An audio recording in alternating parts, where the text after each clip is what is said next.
What is the greatest football team ever assembled? A popular answer to this question could be the 2007 New England Patriots, who were stacked top to bottom and were led by the greatest coach and the greatest quarterback of all time. Others would say the 1985 Bears, who punctuated one of the greatest defenses of all time to a thumping 46 to 10 victory in Super Bowl 20.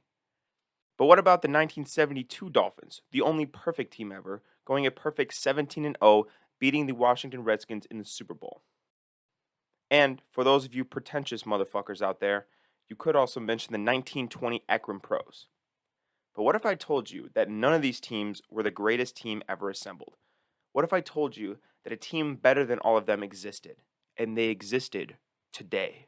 Well, I'm here to tell you that the greatest football team ever assembled is, ladies and gentlemen, welcome to the first episode of Dynasty, the video series I'm going to be doing this year, which is going to be taking you guys through my fantasy football season.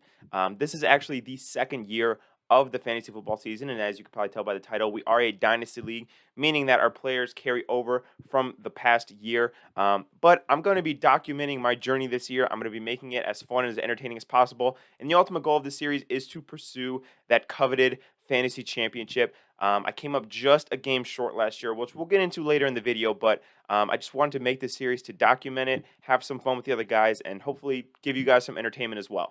So like I just mentioned, this is the second season of the league. So this episode, while it is an introductory episode, it's going to be kind of a catching up on the lore episode. It's going to be showing you guys what happened to my team, how I did last year, talking about some of the other guys in the league, and basically just catching you guys up so you guys are at pace when we start the season and when we progress through the rest of the transactions. Another thing to mention is that we did just have our draft for this year. So the actual NFL draft finished up on Sunday. We had our fantasy draft on Tuesday, carried over into Wednesday night.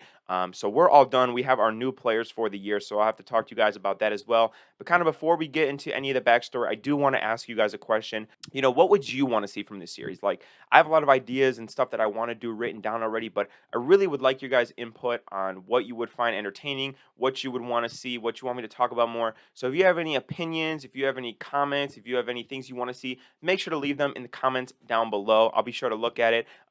And I'll be sure to incorporate them into my next videos. Also, please make sure to subscribe to the channel. I would really appreciate it. I make a lot of other videos as well, so if this is the first video that you're seeing, make sure to check out some of the other videos that I make. But this is going to be a recurring series. I don't know how frequently I'll update it in the off season, just because, it's kind of the dead period for football. There's not really much going on. But during the season, I can promise that this will be a weekly upload on my channel. Hopefully early in the week. I would guess probably Tuesdays or Wednesdays this would be at the upload, recapping the week of fantasy and looking forward to the next week. So this is going to be a weekly upload during the season, but in the off season I can't really tell how often I'm going to update it. Now if I make some big moves, definitely I'll let you guys know, but for right now, just assume that this is going to be the first episode, and there's not going to be a second episode for a little while. All right, so let's get to what happened last season. Last year, the Selena Gomez Superstars were rolling. We had a 12-game win streak going into the playoffs. We were the number one seed, so we got a first-round bye. And, we were led by some of the best players in the NFL. We were led by Jalen Hurts, who for the vast majority of the year was getting serious MVP consideration. We had rookie phenom Kenneth Walker. We had reliable Austin Eckler. We had guys like DK Metcalf. And, of course, we had the speedster Tyreek Hill. So as previously mentioned, I did have that first round bye, and while it was a fantasy bye, unfortunately my players did not actually have a bye in real life, and that kind of came back to bite me because several of my players ended up getting hurt in that bye week, most notably Jalen Hurts, who in that game playing against the Bears separated his shoulder and would miss the next two games, aka my fantasy semifinals and the championship. Now, missing the two most important games of the year was awful, and it sucked. To have my best player miss the season.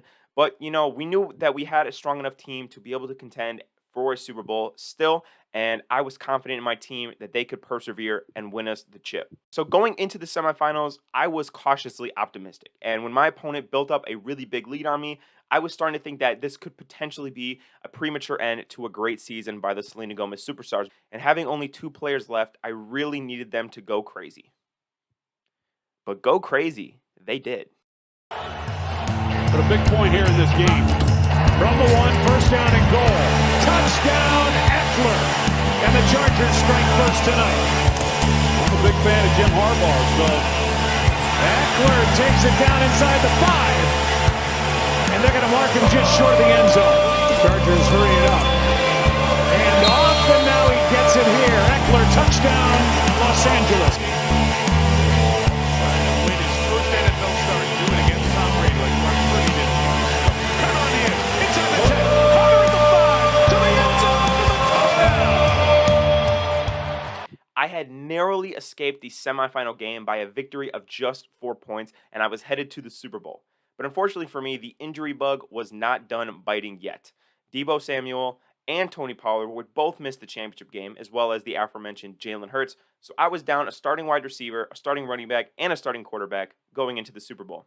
That, combined with the fact that DK Metcalf and Juju Smith-Schuster both put up shitters, I unfortunately fell short of my goal and lost in the Super Bowl in the most heartbreaking fashion. Being projected 143 points in the championship game and only scoring 106 is the dictionary definition of pain.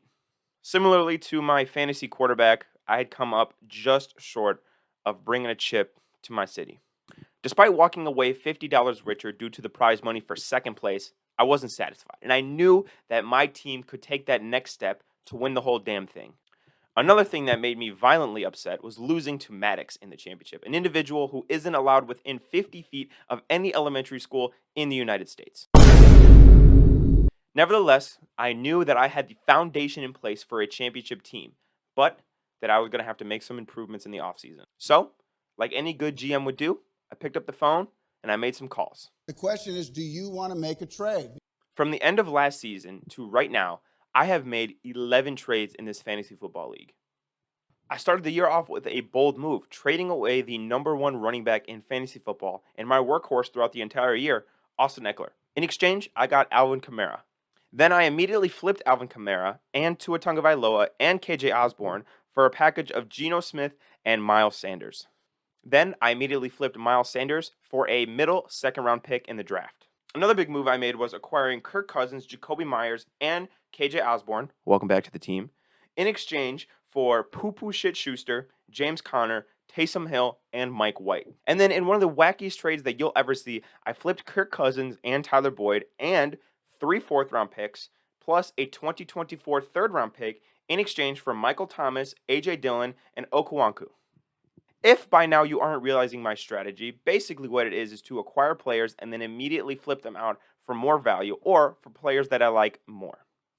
Then, in a trade for Kadarius Toney, I flipped out Michael Thomas and a number of other players to acquire a receiver that I really liked, in addition to a second-round pick. So these are all the moves that I made before the draft.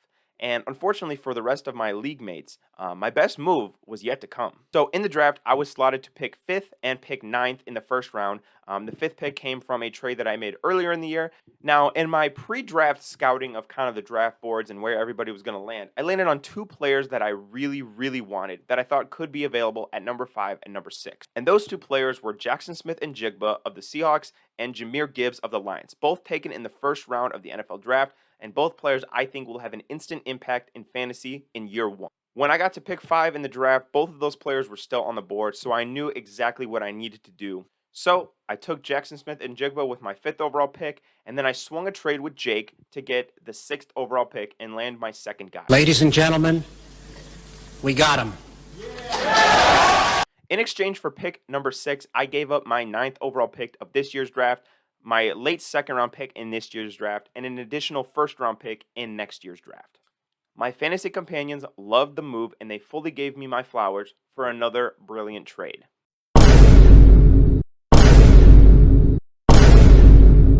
Nevertheless, I had both the guys that I wanted to, and I'm going to add them to an already stacked championship caliber roster. Having a youth movement at wide receiver, I then decided to trade another one of my best players from last year, and that's Tyreek Hill. But in return, I was able to acquire a package that featured my running back 1 for years to come, Jonathan Taylor.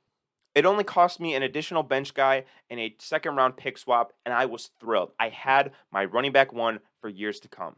Then, I made one final move, trading away my running back, Tony Pollard, in exchange for DJ Moore, Now, I understand that the value for Tony Pollard is probably a little bit higher than DJ Moore, but at this current moment, I have an abundance of running backs, and I needed additional depth at wide receiver. So did I overpay? Maybe a little, but I don't hate the move. I think it fits my team more than Tony Pollard would have. So that's been my offseason. The only thing left to do was to give all of my players their nicknames and insert into the lineup of the Selena Gomez superstars. It's a long time until the start of the season, so I can definitely anticipate making more moves. How many more big moves I have left in me, I don't know. But if I do any big moves or I shake up the team in any significant way, I will make sure to make a video to update you guys. So this series is definitely going to continue. I already talked to the guys from the Fantasy League, and they are all eager and happy to participate in this video series. So expect a few different angles, expect a few different perspectives from the different guys in this league. We were already, working on some storylines and everything like that. So I'm very, very excited for where this series is going to go this year. In addition, please make sure to subscribe to the channel so you not only miss the Dynasty uploads, but you also check out the other videos that I make. Like I said, I've been posting videos pretty much daily, so go check those other ones out. But Dynasty is going to be my baby. It's going to be probably my favorite series that I have. I'm very passionate about fantasy football. I put a lot of time into it. So to document it for you guys out there watching, it's going to be a lot of fun for me. It's going to be another creative outlet that I get to use. So I'm super excited. I hope you guys are as well. Thank you guys all for watching, and I will catch you guys in the next video. Peace out.